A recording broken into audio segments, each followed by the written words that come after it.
দেখো প্রাকৃতিক সৌন্দর্যটা খালি দেখো, প্রকৃতির খেলাটা পাহাড়ের উপর থেকে।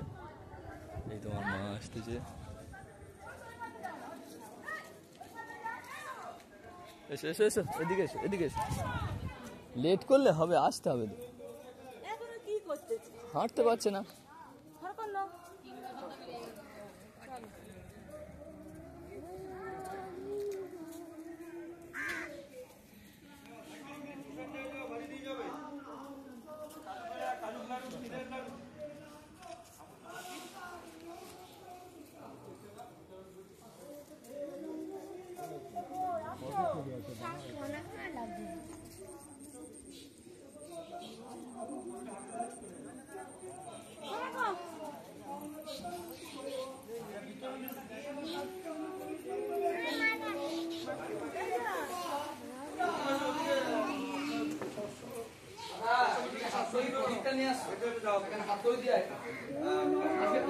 দাদা